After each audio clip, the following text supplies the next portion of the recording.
Shalom, sahabat-sahabat sekalian dimanapun berada. Kembali lagi bersama dengan saya, Pendeta B.J. Induru.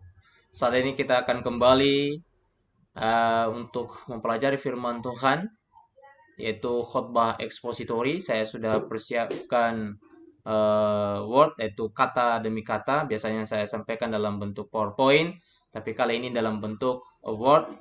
Saya akan bacakan dan Bapak Ibu atau sahabat-sahabat sekalian bisa mendengarkan dan mengambil makna rohani di dalam pekabaran pada saat ini.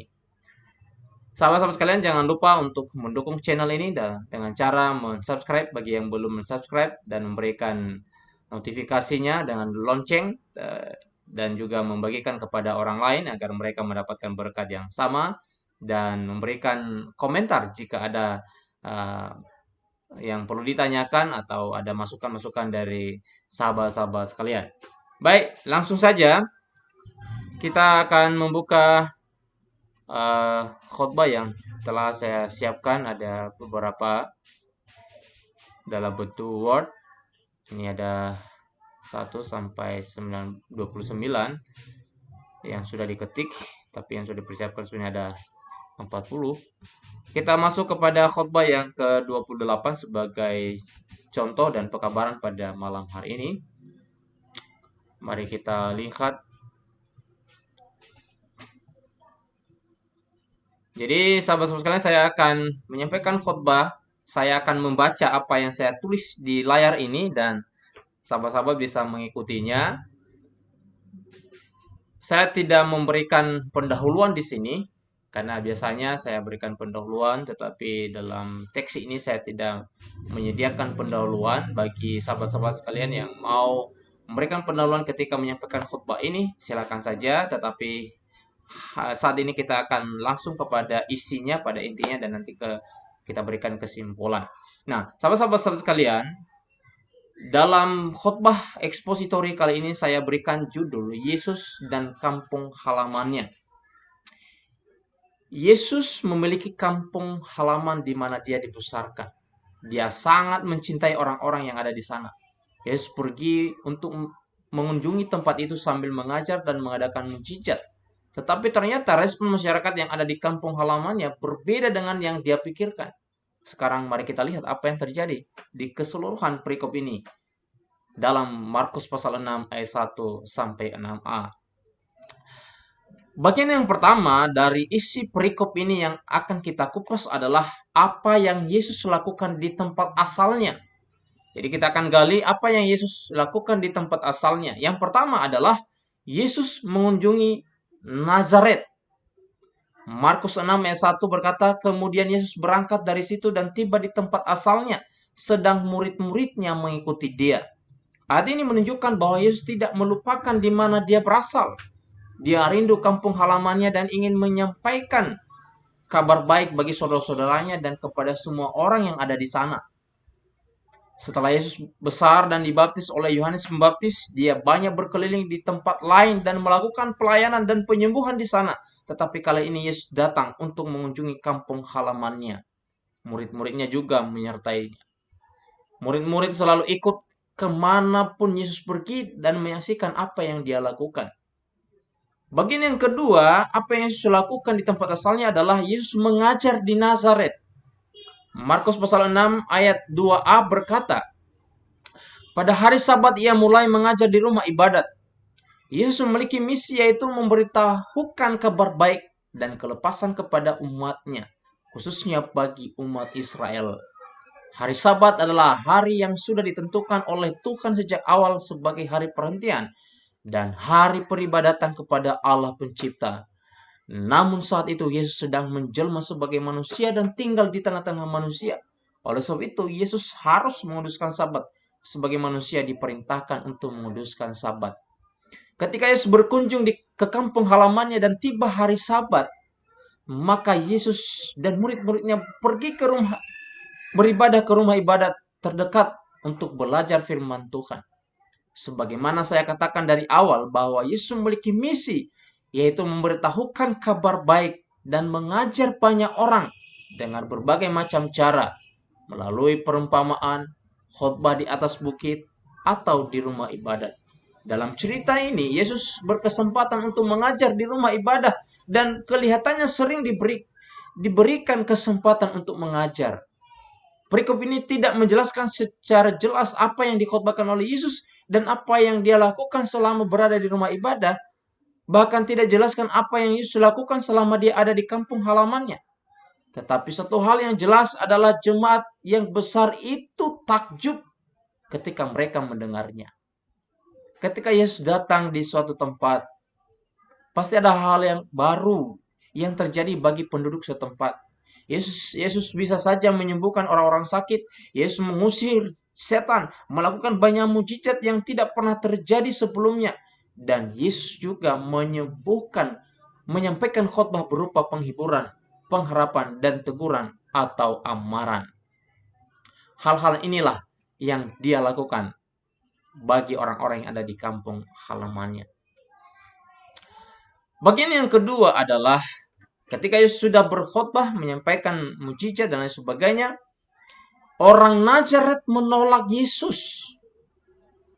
Setelah Yesus berbicara di hadapan jemaat yang besar itu, ternyata jemaat itu takjub mendengar Yesus berbicara.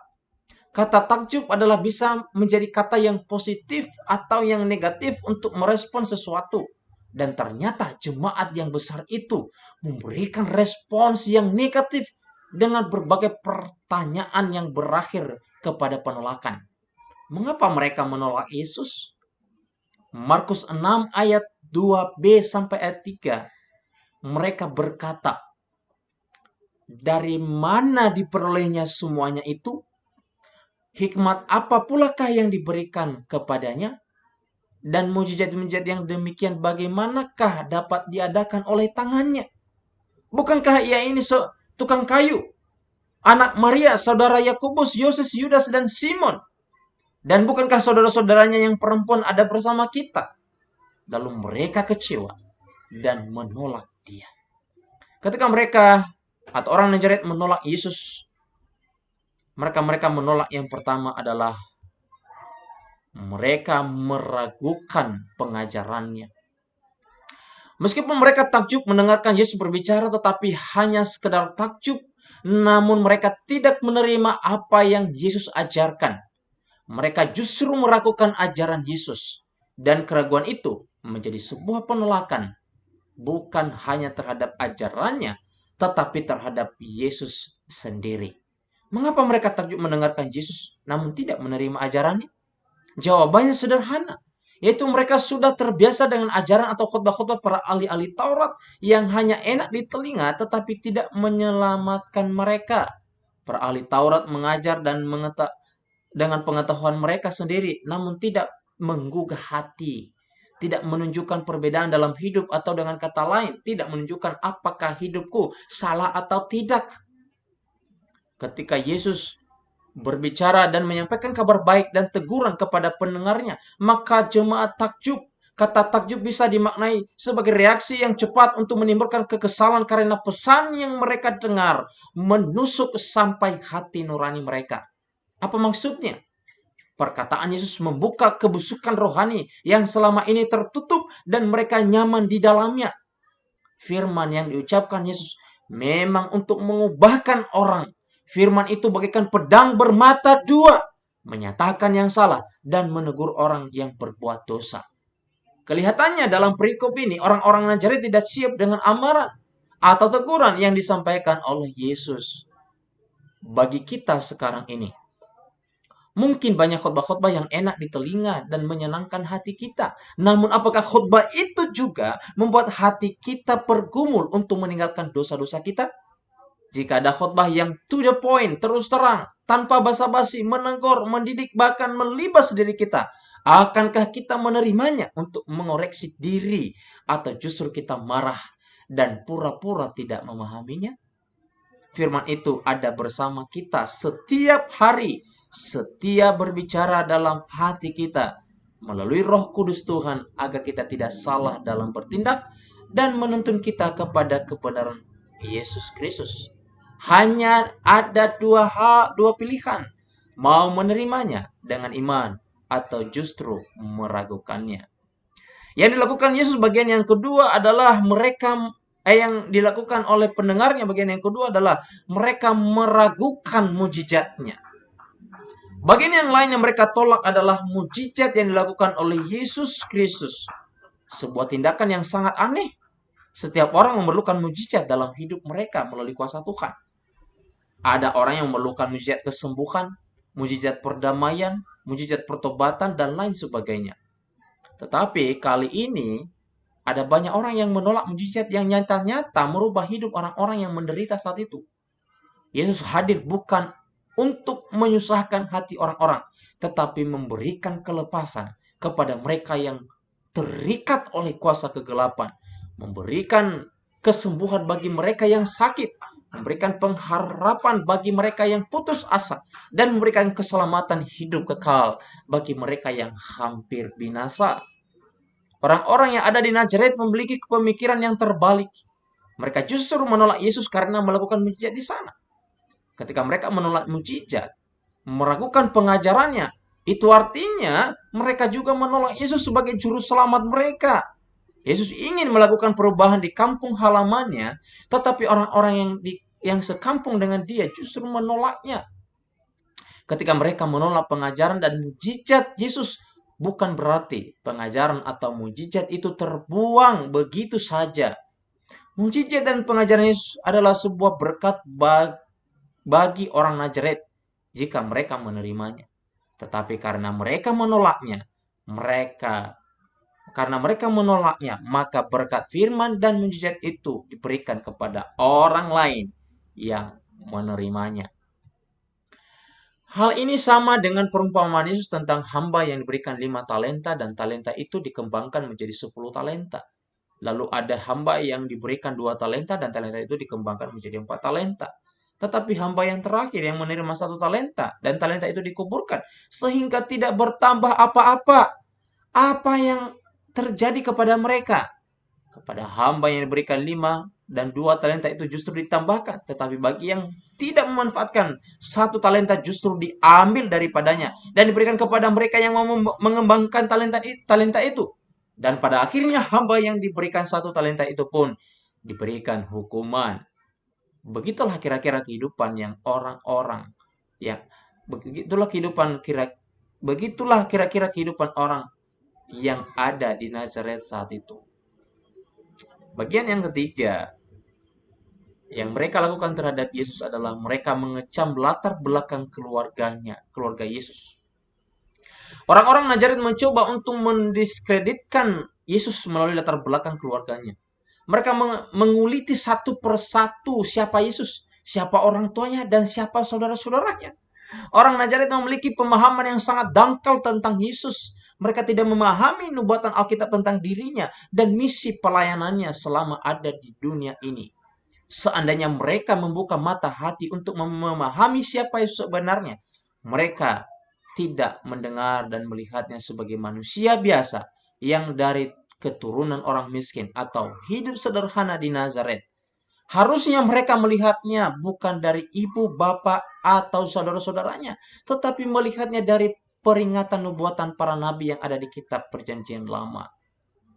Orang-orang Nazaret hanya fokus kepada apa yang dilihat oleh manusia. Mereka mencoba menggambarkan siapa Yesus dari sisi kehidupan orang tuanya sehari-hari dan mencoba memberikan daftar fakta, yaitu orang tuanya tukang kayu, saudaranya laki-laki juga orang biasa, dan saudara perempuannya juga sering kita lihat, bahkan ada beberapa bersama kita. Lalu apa yang hebat dari dirinya? Tak masuk akal. Kesimpulannya adalah Yesus bukan siapa-siapa dan tidak boleh menebar pesona di kampung ini. Lagi-lagi mereka hanya melihat apa yang manusia lihat. Masih ingatkah cerita tentang Nabi Samuel dan anak-anak Isai? Ketika Samuel hendak melihat anak-anak Isai yang gagah perkasa, dan Samuel merasa bahwa orang itulah yang layak menjadi raja. Tetapi Tuhan katakan, bukan apa yang manusia lihat, tetapi apa yang Tuhan lihat. Daud yang tidak terpandang itulah yang akan menjadi raja. Sebenarnya ini hanya sebuah perumpamaan yang sederhana, yang tidak sempurna untuk mengabarkan Yesus Kristus. Tetapi mudah-mudahan dapat membantu kita untuk memahami pekabaran ini.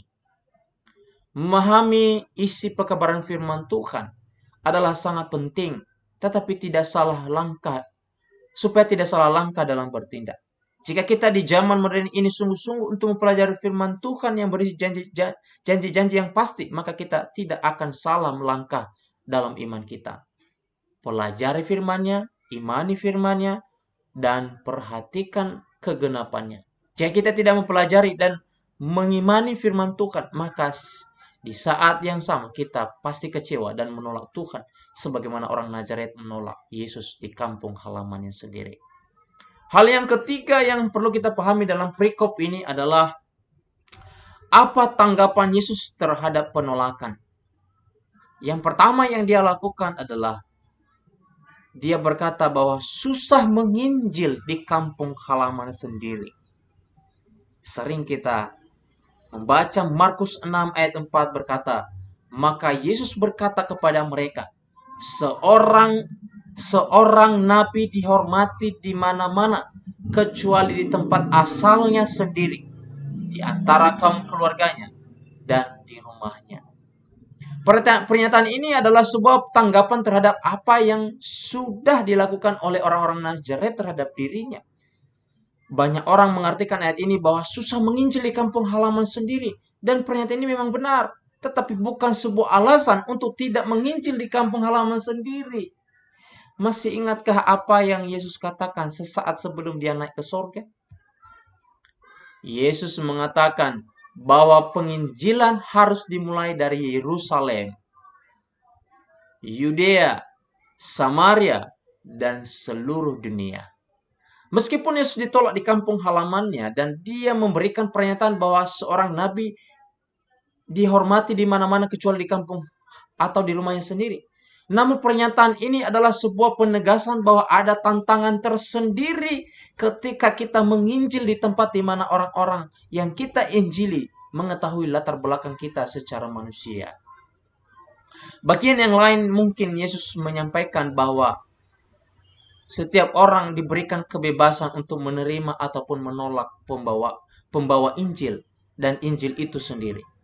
Keselamatan tidak pandang bulu.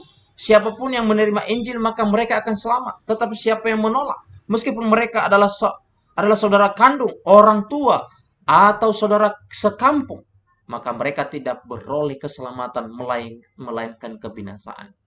Jadi, amaran yang ada dalam Markus 6 ayat 4 adalah amaran buat kita di zaman sekarang ini. Jangan sekali-sekali menganggap remeh orang-orang yang memberitakan Injil. Jangan pernah melihat mereka oleh karena latar belakang kehidupan keluarga, pendidikan, atau status sosial mereka. Mereka adalah perpanjangan tangan Tuhan untuk menyampaikan kabar keselamatan kepada semua orang, termasuk kepada saudara mereka sendiri. Bagian yang kedua, respon Yesus adalah Yesus mengurangi mengadakan mujizat. Sangat disayangkan akibat dari penolakan orang Nazaret terhadap dirinya dan ajarannya. Maka Yesus hanya melakukan sedikit mujizat di sana. Markus 6 ayat 5 berkata, ia tidak dapat mengadakan satu mujizat pun di sana, kecuali menyembuhkan beberapa orang sakit dan meletakkan tangannya atas mereka. Orang-orang yang menerima mujizat adalah orang-orang yang menerima kasih karunia Tuhan. Ketika Yesus sudah menyediakan kasih karunia untuk orang-orang di Nazaret, yaitu firman yang menyelamatkan dan juga mujizat bagi mereka yang membutuhkan. Tetapi karena mereka menolaknya, maka kehilangan kesempatan untuk menikmati kasih karunia itu. Hal yang lain yang perlu diperhatikan adalah Yesus memiliki tujuan tertentu ketika dia mengadakan mujizat. Di antaranya, untuk melepaskan orang yang sedang kesusahan, untuk memuliakan Bapa yang di surga, dan yang terakhir adalah supaya orang-orang percaya akan kuasanya. Namun, karena orang Nazaret menolaknya, maka niat Tuhan Yesus menjadi batal dan di sana tidak ada kelepasan. Nama Bapa Surgawi juga tidak dimuliakan dan iman kepada Yesus juga hilang. Lalu perikop ini ditutup dengan keheranan. Markus 6 ayat 6a berkata, ia merasa heran atas ketidakpercayaan mereka. Wow. Di pasal yang lain pernah diceritakan bahwa Yesus juga pernah heran melihat iman orang bukan Yahudi, tetapi memiliki iman yang sangat kuat dan di dalam kepada Yesus. Sebaliknya, orang yang di kampungnya sendiri membuat Yesus heran atas ketidakpercayaan mereka. Jadi apa yang membuat Yesus heran atas hidup kita? Karena iman kita atau karena ketidakpercayaan kita? Sahabat-sahabat sekalian, kita masuk kepada kesimpulan. Yang pertama, Yesus sedang